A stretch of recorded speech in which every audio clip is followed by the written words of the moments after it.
So using esoteric Qigong, Kung Fu classics also found in traditional Chinese medicine, and from my perspective, so that I can compile it and deliver this message to you, you have to shake the tree to awaken it. I remember taking a class, or I took a year-long, I was fortunate to have taken a year-long Chinese herbal training. On top of the school that I went to, I'm also I'm an acupuncturist, if you guys don't know me. And I also went back for 2 years full-time to study Chinese herbal medicine. A couple years after that, I was fortunate to train for a year, learning from a Taoist shamanistic perspective, Chinese herbal medicine with Jeffrey Yuan. He's an illuminary, he's a Taoist priest, he's also a real-life shaman. He was born into Taoist shamanism and passed down the lineage from his grandfather. And I remember one time we were studying one particular, the botany side, using the laws of signature and understanding morphology of the plant, again using laws of signature, and understanding how to see the energetics of plants. And he had like these 3 plants on his table. And he showed that when he grabbed the plants, they were like woody-like plants. And I'm trying to remember what they were. I think they were peony, but I'm not sure. It was a while ago. But the moral of the story is that he grabbed the plants before the class ended. It was like maybe 5 p.m. Eastern time zone. And he invigorated it. He shook it. What he was doing, he was mimicking that of wind, of factors that a tree or a plant can't control, and he was trying to prove a point so that he can teach, right? And he shook the plant on each of them. I think there were 3 of them, and I think there were 2 other ones there, 1 or 2 other ones that he didn't shake the plant with, and people were taking pictures and everything like that. And he vigorously, with intent, shook it left and right, not destroying it, but he shook it, like almost like mimicking wind, strong winds. And that's not a plant, I know. more like this. And the next day, it was crazy. You had to be there. I wish I had taken pictures myself. The next day, the 3 of them that he shook actually grew 2 or 3 inches. They really did. And for those botanists out there, you guys probably already know this, but for me, this was like new. I was like, wow, I never experienced this before. And the other 2 didn't grow. They were just like still there. So the moral of what he was trying to teach is that he was trying to teach the classics of winds and change, and how that when you offer adversity to that tree, to that plant, then it will release the chemicals of survival. So it will learn almost like antibodies. It will learn from the adversity, develop those kind of like antibodies, or those chemicals you may want to say, and it will grow stronger. Especially if particular to that plant has a strong will to live, but to thrive, because that's the signature, right? Humans are the same way. Everybody's different. Everybody's a different flower, a plant, tree. Some are shrubs, some are weed, some are very destructive, some are antagonistic. No different than if you look at nature around us. And so the moral of my story here, and the message I'm trying to get across, is that if you vibrate and you shake and you offer adversity to your body, your bones, your sinews, meaning your tendons, your muscles, your ligaments, in such a way, with an intent, then your body will have no choice but to re-encode that experience, and it will look to thrive. So I'll give you an example, like in the Chinese martial arts, such as in Hunga, like these are like branches of the Shaolin Temple of different styles of very hard kung fus. Like, if not, I think Hunga is like one of the hardest like styles of external Shaolin. It's very hard, like very strong. These men and women, they develop very strong. By the way, I'm a Xingyi practitioner, so I'm using more of this kind of like a story. So I'm not a Hunga practitioner, just so you know. So if anybody needs to correct me down there, do so. But I have personal experience of having had trained and with sparring partners over the years when I was younger, with a lot of like very powerful Hunga students and sifus, the same, which helped me to attain better experience with my Xingyi experiences, especially when you cross-train. So in one particular drill that they use, if I'm not mistaken, they call it tiger clashing, or 3-star tiger clashing.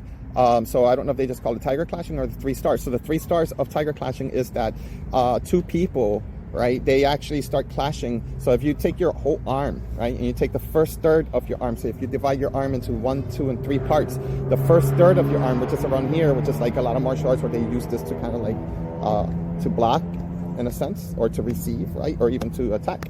This the 3 stars is that you start with the first star is right here, the second star is here, and the third star is there, right? So you have your large intestine channel, you have your Sanjiao channel in Chinese medicine, meridian, and then you have your small intestine channel. So those are the 3 stars of Hanga tiger clashing. And what you do is you form a technique and you clash with the other person's forearm in a kind of like a middle to low basin horse stance. And what you do is like you naturally allow adversity. You're shaking your tree in this Qigong method, which is what I'm trying to say as an example. There's many ways, but this is the message that I'm trying to deliver, is that you tiger clash the 3 stars on a participating training partner, right? And you keep doing it, right? What I do personally is when I get a chance is I go and I use my beautiful partner of a tree. I ask my tree permission, and if the energy is right between us, I tiger clash with a tree, right? And I do it on both sides, right? I'm sitting, so I wish I could show you. And what happens is that the science behind that, the biology and the physiology behind that is that you keep doing it, being kind to yourself, and training with breathing techniques as well, so that you can protect your chi, so that you can offer adversity to those 3 sections called the 3 stars, and they call it tiger clashing, right?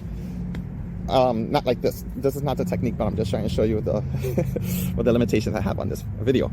And yeah, what's going to happen is that you're going to cause micro trauma. You're going to cause bruising. You're going to cause all of these things. And yes, there's liniments like Dit Da Jiao or HIT medicine that you use to try to accelerate the healing process, right?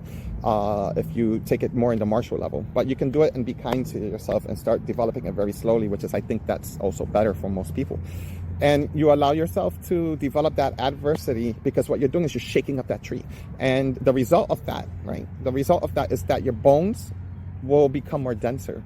Your sinews means your ligaments, or your tendon that's attached to bone, and the fascial tissue, the muscle, and also the dermis and the subdermis of the skin, they start to develop, because that micro trauma has no choice but to heal. So you're sending blood, you're sending oxygen, and you're sending chi, vitality, electromagnetic energy to that section area, let's say in this training method, because you're offering intent and adversity to a particular place. So when you put your mind there, whenever you put your mind into somewhere in your body, or you pay attention to something like a tree, energy has no choice, like quantum physics, energy has no choice but to go there once you place attention there. So if you understand that and you crack the code with that as a human, you understand that whenever you see something, you place awareness and intent there, energy has no choice but to arrive there, and it changes its energy morphology if you have the ability to see it that way.